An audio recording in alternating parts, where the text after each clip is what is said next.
Spring comes, is not made, cannot be coaxed. I suspect I spoke too soon in my last letter. New England has been cold and wet. When I wake, 6:30, the trees are threaded through with bright strings of sunlight that by 8 are diluted. I didn't intend for weather to be a recurring theme in my letters, but today is May 5th, 2026, and it is 75 degrees. The warmest it's been this year. I've taken all possible meetings outside to the patio where I can listen to the birds and the wind and the river, because beginning tomorrow, the forecast shows no sign of mercy. 10 more days of rain. Soaked through, the garden grows lush, leaving me no choice but to bundle up and venture out. Behind a well-groomed garden, even a well-groomed cottage garden, there is an endless, unseen to-do list. I spent April keeled over, prying early dandelions from the cracks of paving stones and clawing out thick layers of leaves. If the leaves are left too long on the beds, new green shoots struggle to poke through, and the chance of yellowing sun starvation, or of crushing a spike of life when one does get around to clearing the beds, a mistake I made last year, is far too high. If the leaves are removed too soon, when the risk of hard frost still lingers, the chance of complete devastation is also severe. Gardening is an art requiring a practiced, intuitive, delicate hand. I am learning. Most of the time I feel entirely unequipped for my terrain. I envy those around me, like my mother, who possess an internal barometer, sensitive fingertips, a mental catalog of leaf shapes and shades of green. I have full confidence in my eye for aesthetics and design, but I have been known to beg for flower arrangements and bush placements that ask unbreakable rules to be bent. Shade plants in near full sun spots, more often the opposite.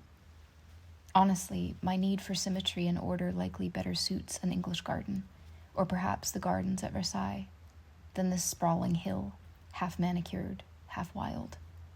Alas, this place is so beautiful. It may come as a surprise to anyone who knew me in high school or college that I love manual labor. In preparation for our cross-country move 2 years ago, I spent January through May single-handedly packing my entire family home into boxes. This might not sound so special, so let me elaborate. As my mother and I are both writers and educators, we had 64 boxes of books alone. My fingernails were perpetually jagged, fraying with hangnails. My knees and shins and hip bones blossomed with plum-colored bruises. Without exaggerating, I spent on average 12 hours each day, cleaning, sorting, categorizing, disposing of decades worth of stuff. Each box necessitated its own delicate game of Tetris. Each piece of china had to be padded and secured. Each piece of furniture had to be carried or dragged inch by inch into the storage pods. Bookcases, the dining room table, my rather extensive shoe collection. Except on the rare occasion I could secure a helper, I did this work entirely on my own. And I loved it. I loved using my body.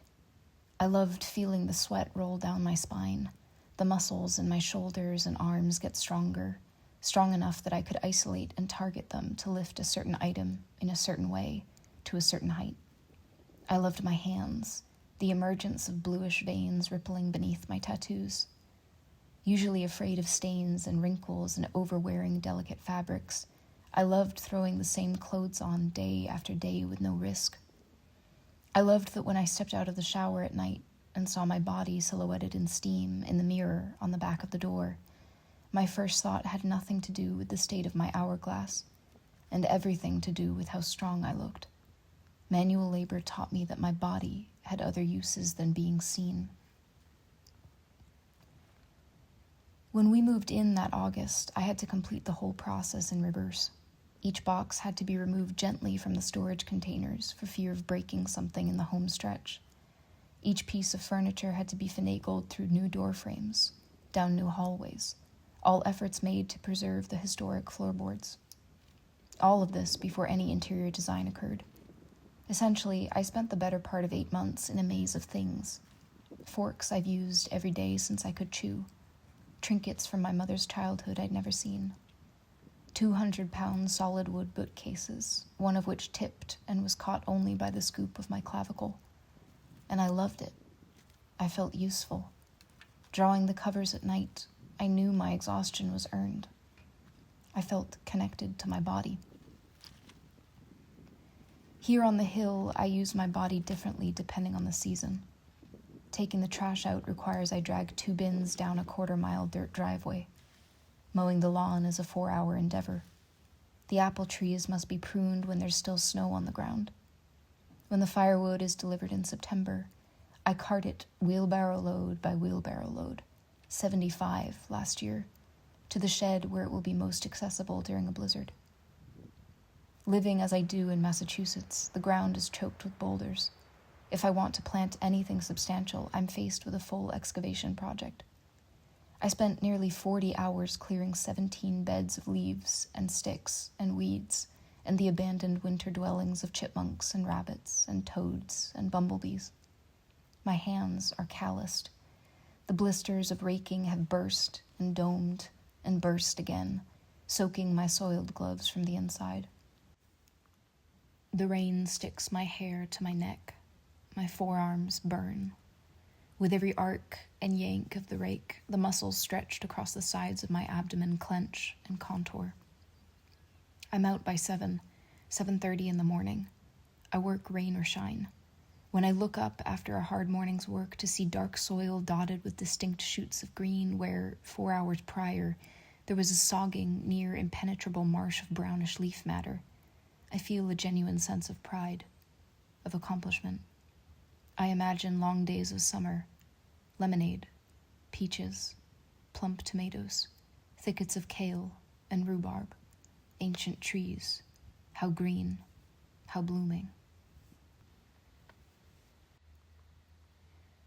I think when humans stopped toiling in the garden, working the fields, when the utility of our own hands was reduced to our fingertips, when grind morphed to mean a 12-hour laptop stint, or the occasional gym day valuable only for its Instagram story update, we lost touch with something deep and pure, an instinct for movement, a comfort with discomfort, an appreciation for what the body can do when it is encouraged rather than given any number of reasons not to do something, and any number of alternative methods for getting the thing done.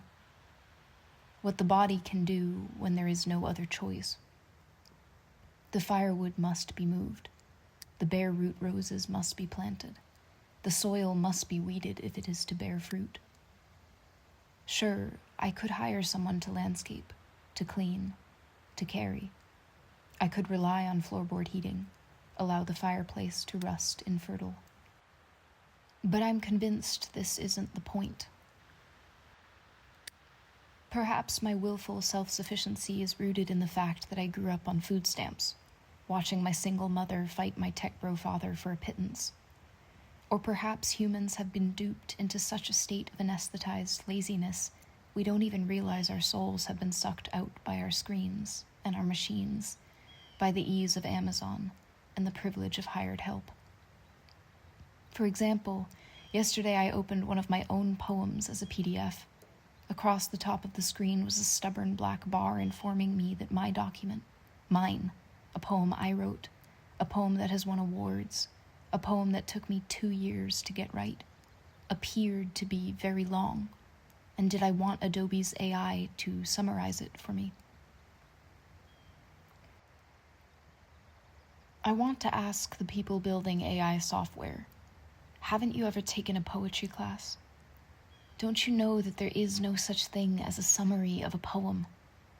Can't you understand that the point of this life is not to summarize, to overview, but to taste the nasturtium blossoms, to stare at acrylic paintings from an angle in order to see how every image has a third dimension, to watch as the morning glory vinds its way up the shepherd's hook, to ride the metro from one end to the other, to watch the lifeless sticks of trees bud into green, scaffolding a canopy that will, one blustery September day, let go, flecks of fire falling to land, and begin again. I want to ask them, don't you remember what it's like to be human? I feel human in the forest, tiptoeing on the mossy tree trunks that emerge from the river. I feel human when I feel the weight of wet leaves drag against me, reminding me that their life, like mine, never ends. I feel human power washing the slippery bricks, not because of the machine I am wielding, nor the cleanliness it allows me to achieve, but for the splatter of mud that pollux my face like a natural exfoliating scrub, reminding me that every single dirt granule matters. I feel human when the peonies grow 5 inches overnight from the rain, when, imperceptibly, the brown-gray crusted grass saturates into green. I feel human when I am alone, unseen, when I haven't picked up my phone, or sat at a red light, or conversed with a self-checkout kiosk, or read the news, or tried to make myself interesting to an old college friend. There is no way to say I haven't changed, I just wasn't who you thought I was, without sounding terribly obnoxious. But I need you to hear me. I feel human when the great blue heron coasts down the river breeze. I feel human when I am dirty. I mean, literally disgusting. I feel human when I feel my heart beating. I feel human when I listen to Noah Kahn. I feel human when I watch my mother run with airplane arms through the flowers. I feel human with splinters in my hands. I feel human when I interpret my body as a yes, my yes, rather than a no. When the thing that is or isn't between my legs plays no part. When, so engrossed in the tasks that constitute a life, my body forgets the names it was given.